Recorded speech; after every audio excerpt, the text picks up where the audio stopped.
Welcome to episode 1 of Hobby Killer, a new YouTube channel dedicated to all things the old world, covering tactics, battle reports, strategies, and some occasional hobby and terrain.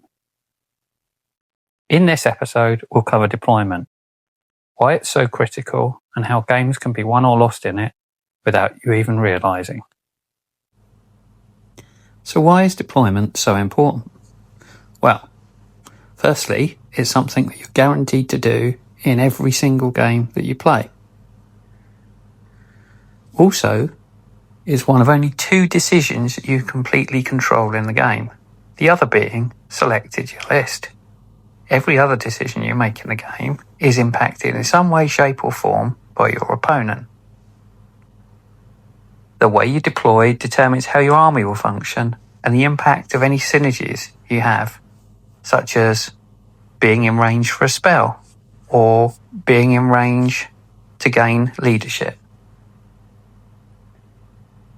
If you get it wrong, you're immediately at a disadvantage and you could spend many turns of the game trying to reposition and redeploy while your opponent is enacting their game plan, meaning that you're starting off on the back foot rather than with an advantage. So what does bad deployment look like? Well, this generally is evidenced by you deploying your units in a way that they're not mutually supporting, i.e. they're not covering each other's arcs, they're not in command range of each other, spells aren't in range of each other, or other critical pieces that you need for 2 or more units to work together can't function properly because of the way that you've deployed them. Another classic example of bad deployment is where you've deployed in reaction to what your opponent is deploying. Immediately here you've given control to your opponent rather than exercising your own control and trying to force that onto them. The last key way of identifying bad deployment is that it makes your approach play very difficult. Now, approach play is something we're going to deal with in episode 2, but it's all about that first turn of movement where you're positioning again to control the tabletop. And if your deployment's incorrect, your approach play automatically becomes much harder. One of the things that I'm very keen to do on the channel is provide not just advice, but practical examples with illustrations to help make the points I'm trying to get over easier to understand and more relevant for you all. To that end, I'm going to cover 5 examples from a recent tournament at the Saffron Slam where deployment had a massive impact on the game.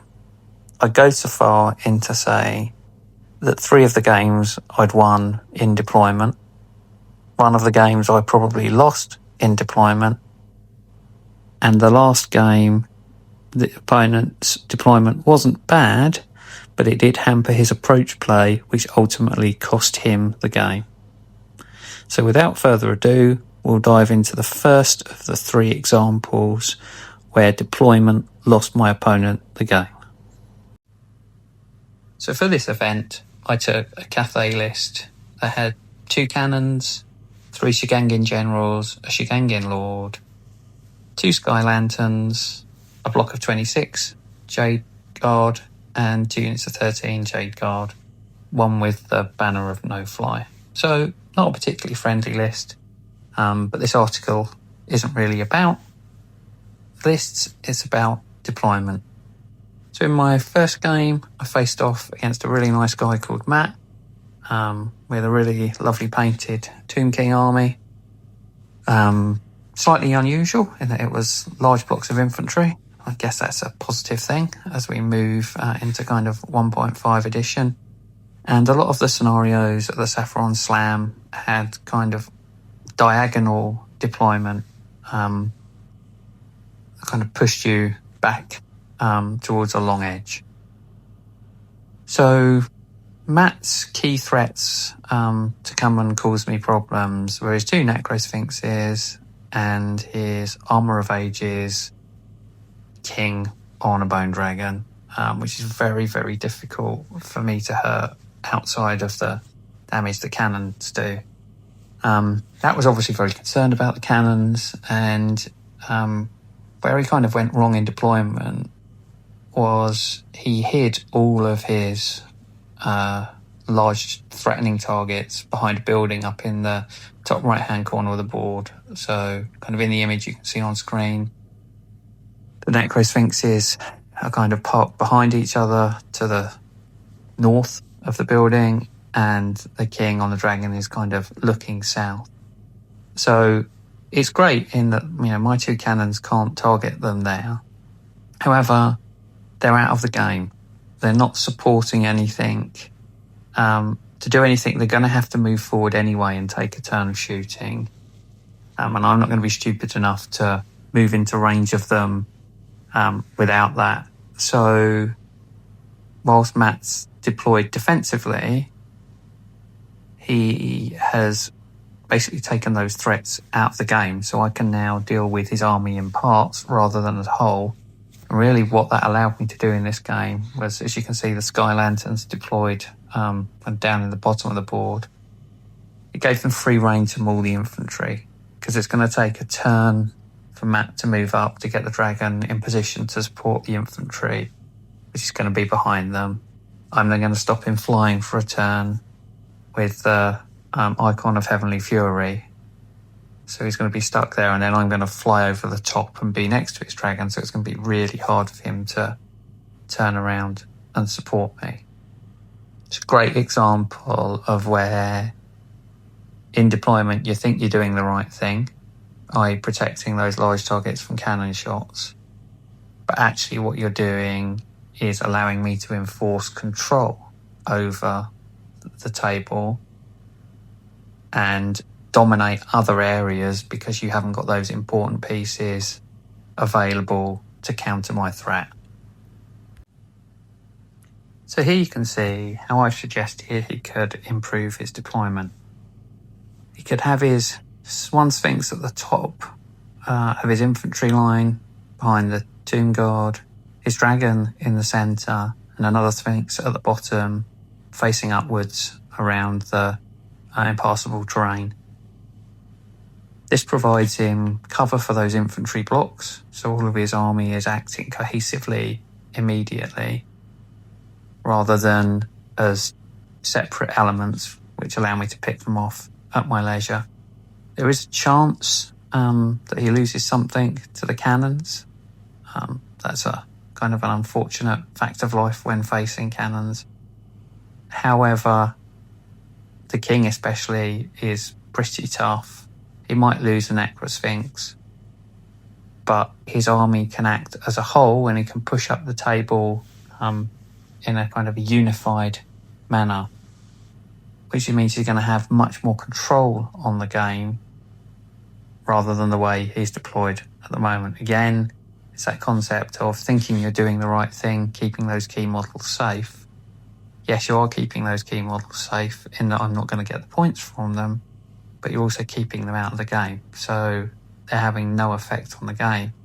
In this instance, that's almost half of his army in those 3 models. So he's enabling me to play with 2,000 points versus 1,000 points, versus in this kind of suggested deployment, all of his models are active from the beginning. It's a small thing, but it's an important thing, and it makes a big difference. Here we look at the next example, and this one, unfortunately, was a bit of a howler by my opponent. Another Matt, as it happened. As you can see from the image on the screen, Matt deployed most of his demon army on the line, trying to get as close as me as possible. His bloodthirsters, again, were behind the building, hiding from the cannons.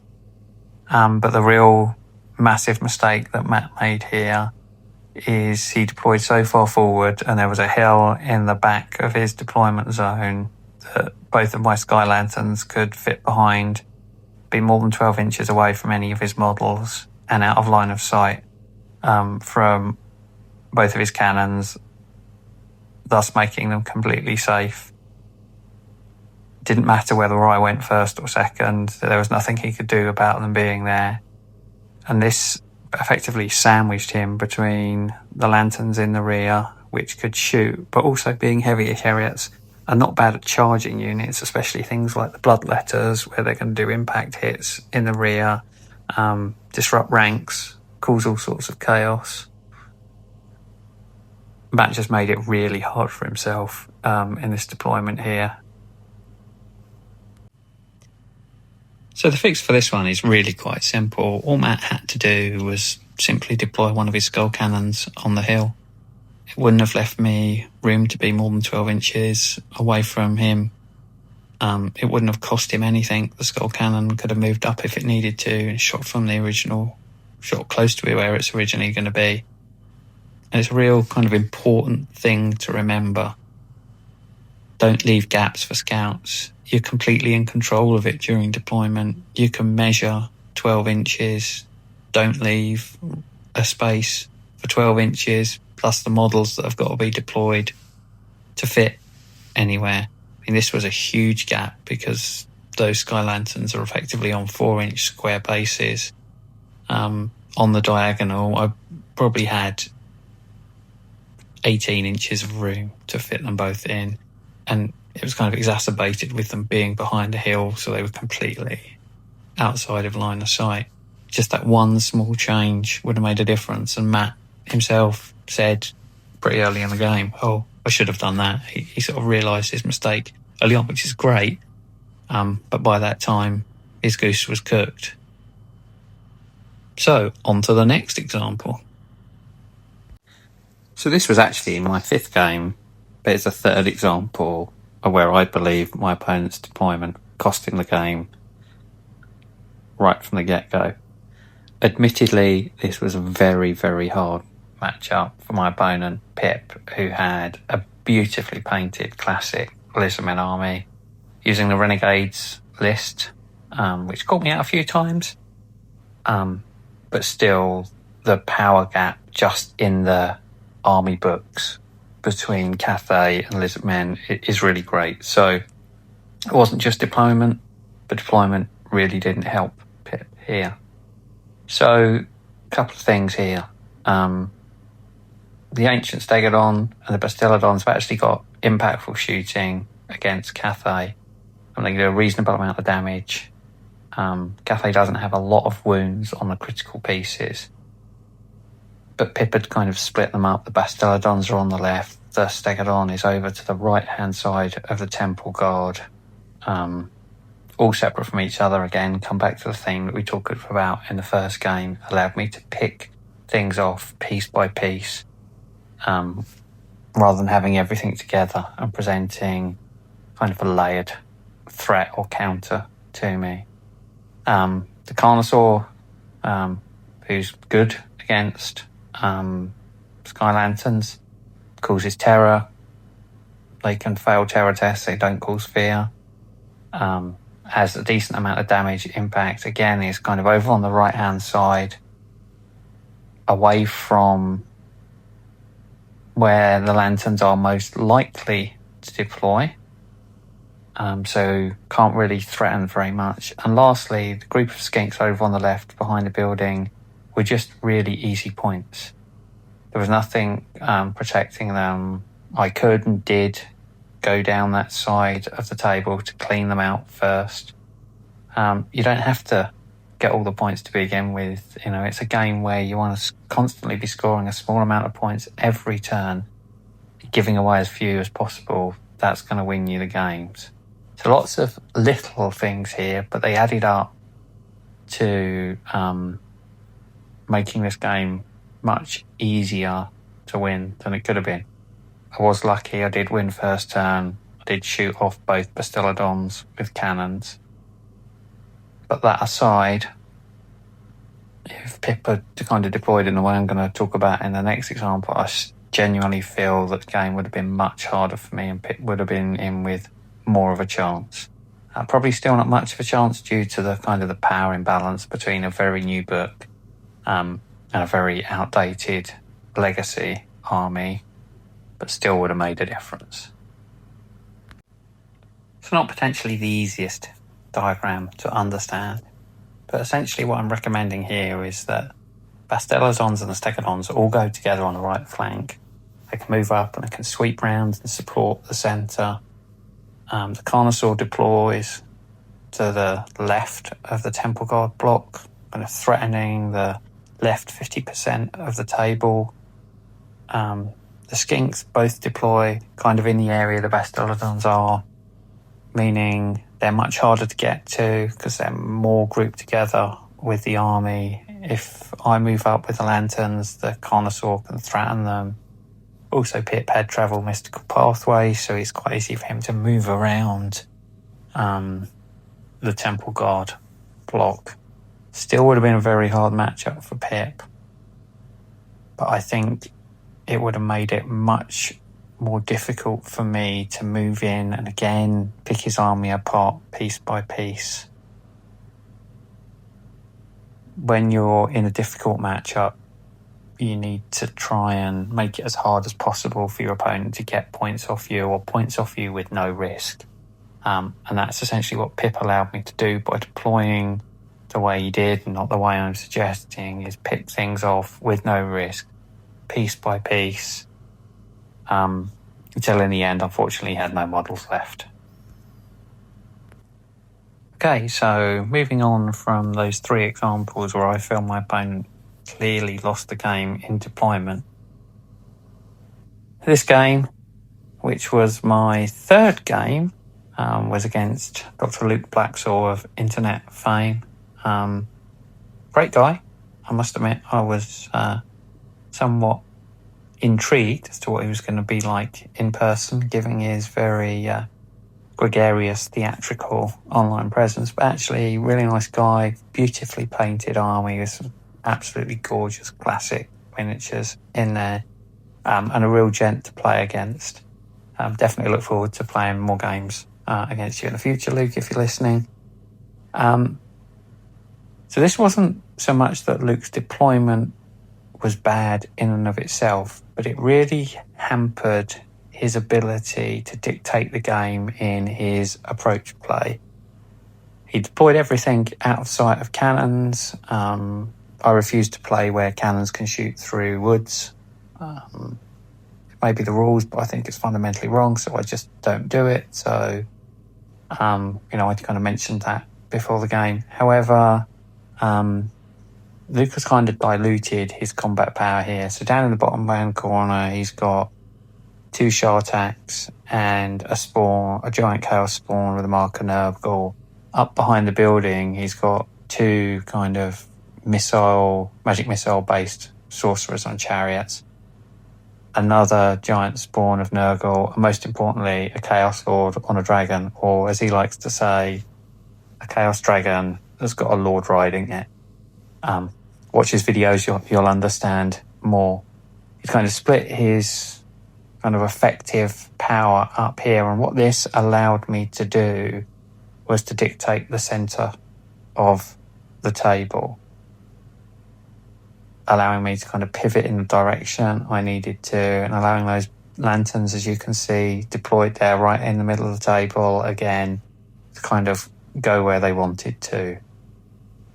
It basically meant my approach play was down to me, and Luke's approach play was dictated by me. So again, that kind of concept of control. I had control over the game from very early on. Luke didn't. Unfortunately, he also made a mistake in kind of moving his dogs in front of his giant Chaos Spawn on the bottom of the table, which meant he fled with the dogs. The 2 Shikengin that are down there went into it and kind of pushed it off the table. As soon as he fled, he realised what he'd done, and that made a difficult game even harder for him. Also, in fairness, Luke did have pretty bad luck in some of the critical rolls in this game. But all of that aside, by splitting up his force and allowing me to have the middle of the table, he allowed me to dictate movement, which is critical in this game. So what could he have done differently? So rather than kind of splitting up all of his combat power, he could have had the other Chaos Spawn down in the bottom part of the board, and the Chaos Dragon kind of facing the centre of the board. That would have really prevented me so freely moving up in the middle of the table. I also think he could have had those magic missile chariots back up kind of above the building to really kind of push down that flank again. They can control the middle of the board a bit. They've got the range there. They've also got a reasonably safe approach towards the cannon. Maybe they're taking one shot early on, but after their first move, they kind of move up and out of that arc. They can threaten that group of infantry and cannons there. They can also kind of throw magic missiles into the middle of the board if I'm lurking there with my lanterns. Also, kind of the threat of the dragon can cover the centre of the board or move up down the bottom flank if needed to. Both of the spawns together mean that my Shigangen there can't handle both at the same time, let alone with the additional threat of the Shartax. So sometimes you need to concentrate all of your offensive power together. It's not a great idea to dilute it. And you can never give up the centre or one entire side of the table to your opponent if they play a highly mobile game, because they're just going to punish you.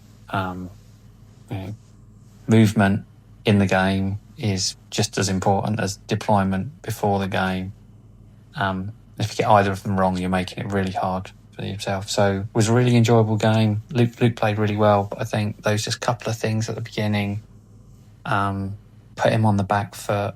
And then, as I said, like a minor mistake in his first turn allowed me to kind of basically have control of the centre and the entire bottom of the table as we look at it now, which kind of meant the game was only ever going one way from there.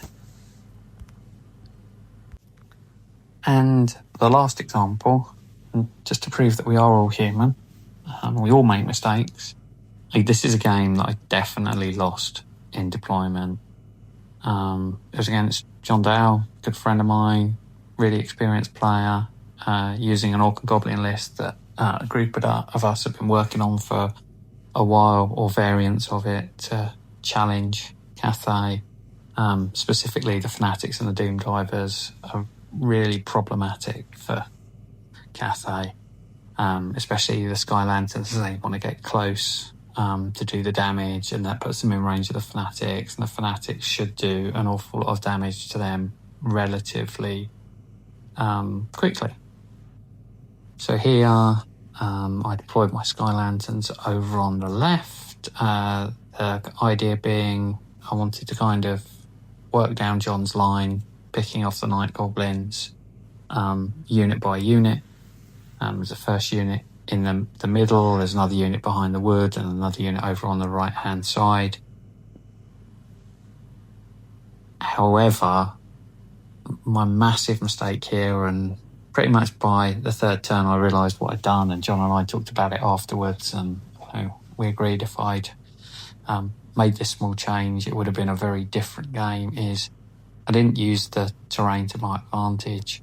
I didn't think about the woods. Those Sky Lanterns in the woods were essentially impervious to Fanatics. Fanatics got to hit the wood, die rather than hit the balloons. So a huge mistake from me there in my scouting deployment that essentially cost me the game, and ultimately cost me first place in the tournament due to the way that Lewis does the deciders. So how could I have done it differently? So just one small change. Just deploy the lanterns over on the right-hand side behind the wood. Still would have meant that one of them could have been shot by the Doom Divers, just like they could where I initially deployed them. However, I just straight away been in the wood, immune to Fanatics. Could have shot the Night Goblin units off one by one. would have completely changed the game. Don't want to take anything away from John. He'd played really well, deployed really well, knew what he was doing, had a game plan, stuck to it. It was just frustrating for me after the game that I did something so obviously wrong. But we're all human, we all learn. Made a good example for the video. So that's kind of the 5 examples. Now I'm just going to go on to some tips about how you can practice, how you can improve, some general thoughts, and then close out the first video. So how can you improve your deployment? Firstly, understand the synergies of your army and how to deploy your army to maximise them. For example, if you're a Tomb Kings player and you plan on using a reserve move spell, make sure that you deploy the units that you want to take advantage of it within command range of the caster that you're going to get to cast the spell. Understand your approach play and your plan for the game.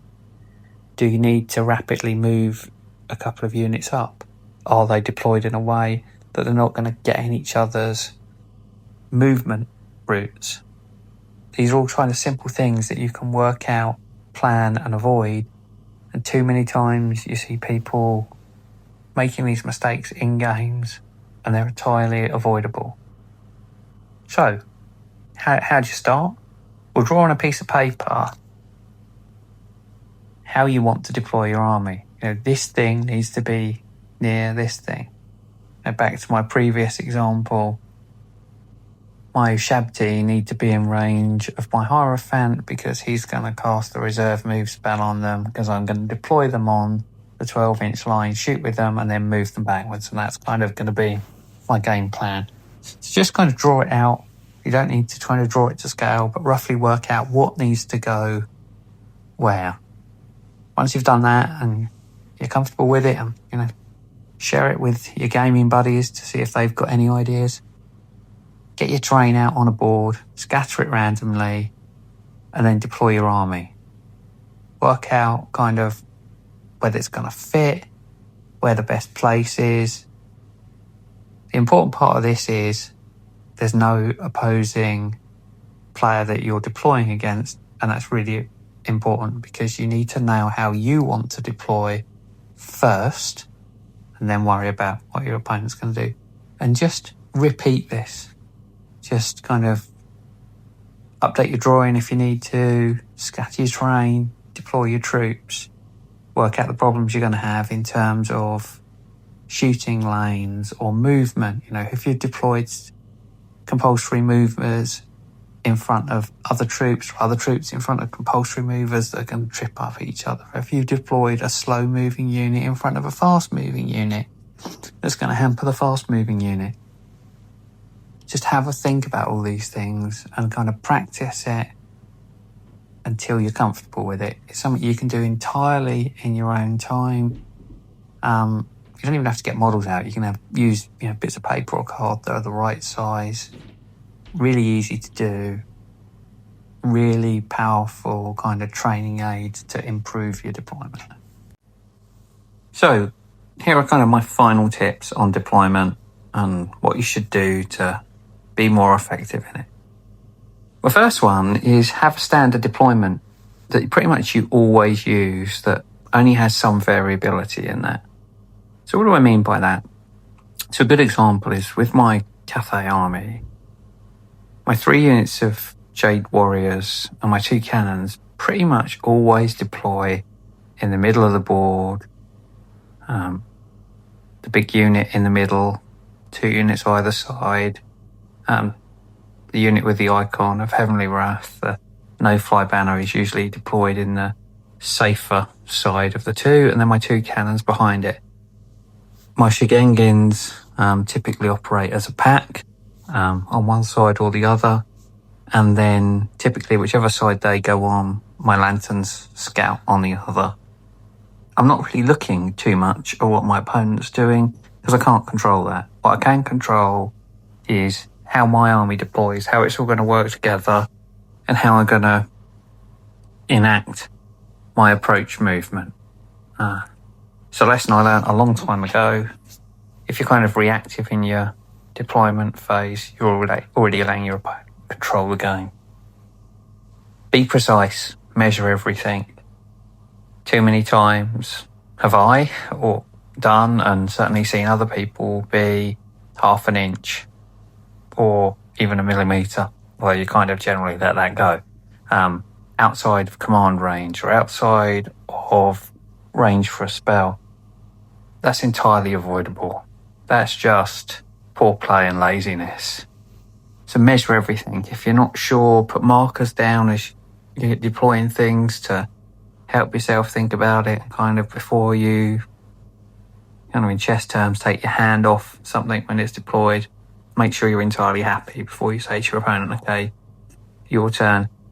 The other time that it's really easy to mess this up is if you've got a lot more drops than your opponent's finished and you're just kind of working through your units. Sometimes it's easy to kind of be complacent and miss things there. You're going to get it wrong. We all get it wrong. In this video, I've shown a recent example of where I got it wrong and it cost me the game. Take a picture. You probably will realise fairly soon that you've got it wrong. Take a picture for your reference, so you can look at it afterwards, learn from it, think about it, or ask someone, hey, this is how I deployed in this game. I had these sorts of issues. How do you think I could have deployed more effectively? Your opponent might even be able to help you with it. So, it's generally a very cooperative community. So just ask. Most importantly, as with everything Toy Soldier related, just have fun. So that's kind of the end of my first episode. I don't know whether it was enjoyable. The sound quality was probably appalling as I'm recording this just on my iPhone. I'm looking to get an external mic. But I'd love to hear your comments, your feedback. If you thought it was rubbish, let me know.